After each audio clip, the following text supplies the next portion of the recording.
Chicken Malabar layered paratha. Chandanagar गांव में एक बुजुर्ग दंपत्ति रहते हैं, कन्हैया और काजल नाम के। उनको एक लड़का था, उसका नाम गोविंद था। कन्हैया जीने के लिए, घर चलाने के लिए रिक्शा चलाता था। ऐसे मेहनत करके कमाए हुए पैसों से अपने परिवार को पालता था। गोविंद की बराबर पढ़ाई नहीं होने से, उसको कहीं पर भी नौकरी नहीं मिलने से वो खाली पीली घूमते रहता था। असल में बोले तो उसको काम करना पसंद ही नहीं था। एक दिन कन्हैया, बेटा कहीं तो भी काम कर ले, थोड़ा पैसे कमा, इस उम्र में और रिक्शा नहीं चला पा रहा हूँ, बहुत तकलीफ हो रही है बेटा, मेरी कमाई में थोड़ी तेरी कमाई मिल जाए तो अच्छा रहेगा ना बेटा, ऐसा कहता है। तो गोविंद, काम ही कहीं नहीं मिल रहा है पिताजी, तो मैं क्या करूँ, काम दिए तो करूँगा ना, ऐसा कहता है। तो माँ, असल में तू कहीं जाकर काम मांगा तो ना, देते या नहीं पता चलेगा, कहीं भी काम नहीं किए बिना ऐसे बाप की कमाई पर जी रहा है, शर्म नहीं आ रही क्या तेरे को, ऐसा कहती है। तो गोविंद, देखो हर बार तुम लोग मेरे ऐसा अपमान किए तो अच्छा नहीं होगा, लड़के को देखने की जिम्मेदारी तुम्हारी है ना, दोबारा ऐसे पूछे तो घर से चला जाऊंगा, ध्यान में रख लो, ऐसा बोलता है। तो पिताजी गुस्से से, जा रे जा, किसको डरा रहा है, ऐसे हर बार डराते रहे तो हम नहीं डरने वाले, जब तू बाहर जाकर जिएगा ना तब तक तुझे घर की कीमत पता नहीं चलेगी, चल निकल यहाँ से बाहर, कहता है गुस्से से। तो गोविंद, अरे जाता ना, नहीं तो क्या, ऐसे घर में कौन रहेगा, कहकर कहता है। ऐसे वो पड़ोस के गांव में आकर घूमते रहता है। एक जगह पर वो खड़ा होकर देख रहा था, एक व्यक्ति किसी का पर्स चोरी कर रहा है, ऐसा देखता है। शाम तक ऐसे घूमते रहने से उसको बहुत भूख लगती है। वो एक ढाबे के आगे खड़े होकर देख रहा था। एक आदमी वहीं बाजू के दुकान से कुछ खरीदते हुए दिखता है। उसके पीछे के जेब में पर्स थोड़ा बाहर निकल कर है, ऐसे दिख रहा था। तो गोविंद, जब उस चोर ने किया वैसा ही इसका पर्स नहीं चोरी किया तो मेरी भूख नहीं मिटेगी, बहुत भूख लगी है, करके उसके पीछे जाकर पर्स चोरी करने जाता है। तो वो तुरंत पीछे पलटकर उसका हाथ पकड़ लेता है। गोविंद, अरे सर सर सर, गलती हो गई सर, मैं चोर नहीं हूँ सर, चोर नहीं हूँ, चिल्लाकर किसी को मत बुलाओ सर, लोग आकर बहुत मारेंगे सर, पुलिस वाले आकर अरेस्ट करेंगे सर, मुझे छोड़ दो सर, मैं तुम्हारे हाथ जोड़ता हूँ सर, ऐसा कहता है। वो, मेरा नाम मिश्रा है, मैं तुझे कुछ नहीं करूँगा, पर तू कौन से गाँव से है और तू ये काम क्यों कर रहा है, ऐसा कहता है। तो गोविंद अपने बारे में बताकर, सर आपको देखे तो काफी अच्छे इंसान हो सर, आप मुझे 50 रुपए दिए तो जाकर खाना खाकर मेरी भूख मिटाऊंगा सर, ऐसा कहता है। मिश्रा, तेरे को पैसे देना मेरे लिए कोई बड़ी बात नहीं, पर तू ऐसे ही मांगता रहा तो तुझे इसकी आदत लग जाएगी। आज तो दूंगा पर कल कौन देगा, मेरे साथ आ, तुझे पेट भर के खाना खिलाऊंगा, उसके बाद क्या करना है सोचेंगे, ऐसा कहता है। ऐसे उसको लेकर होटल के अंदर आता है।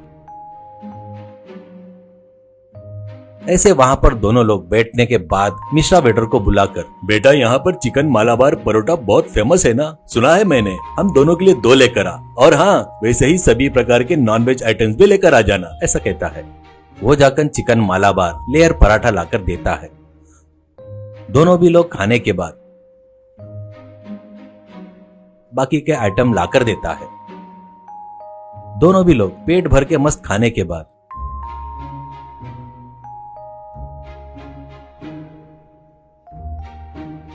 मिश्रा, बेटा गोविंद, एक बार चोरी करते हुए पकड़ा गया बोले तो समाज भी तुझे चोर करके ही ठप्पा लगा देगी, कभी भी तू नहीं किए उस गुनाह की वजह से भी बदनाम होना पड़ेगा, लोग बड़े बेरहम से मारेंगे बेटा, मेरी बात मानकर तू चोरी करने के बारे में मत सोच, कोई काम कर ले, मैं हाथ धोकर आता हूँ, 2 मिनट वेट कर, बोलकर उठकर चला गया।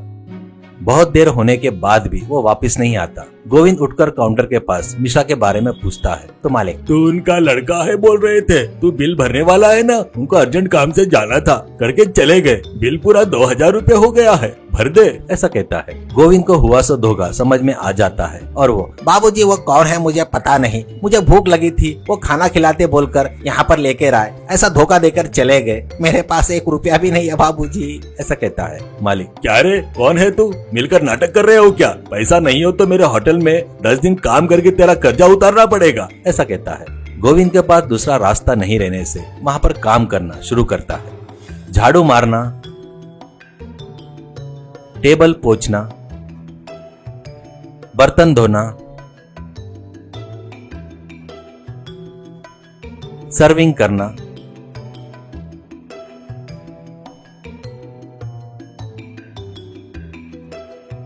और रात में वहीं पर सोता था। पहले काम करने से तकलीफ होती थी, पर बाद में आदत हो गई। 10 दिन बाद गोविंद, मालिक इन 10 दिनों में मेहनत करके काम किया तो भूख की समस्या नहीं रही करके समझ में आ गया। आपको कोई एतराज ना हो तो मैं यहाँ पर काम करना चाहता हूँ, ऐसा कहता है। तो मालिक ठीक है कहता है। ऐसे वो वहाँ पर काम करने लगता है। ऐसे बहुत साल गुजर जाते हैं। अब मालिक गोविंद पर भरोसा करके पूरी जिम्मेदारी देकर तनख्वाह भी बढ़ाता है।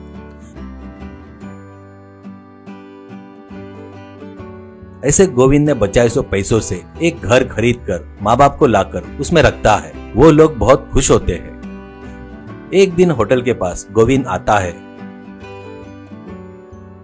तो वहाँ पर मालिक और मिश्रा बात करते हुए दिखते हैं। मिश्रा को देखकर गोविंद गुस्से से लाल पीला हो जाता है और उनकी बातें सुनने लगता है। मालिक, अरे तूने बताया वैसा ही गोविंद बहुत बदल गया रे। चोर बनने की स्थिति में रहने वाले को मेहनत करके जबरदस्ती कुछ काम कराए तो बदलेगा करके तूने बोला था ना, वो सच हो गया यार। तू बताया वैसे ही काम की कीमत उसको समझ में आ गई। तू पैसे देकर गया तो भी तू उस दिन बगैर पैसे दिया और चला गया करके सोच रहा है। तू उसका कुछ भी नहीं लगता होगा, पर तूने जो उसके लिए किया है ना, बहुत बड़ा है करके तारीफ कर रहा था। वो सुनकर गोविंद के आंखें में पानी आ जाता है।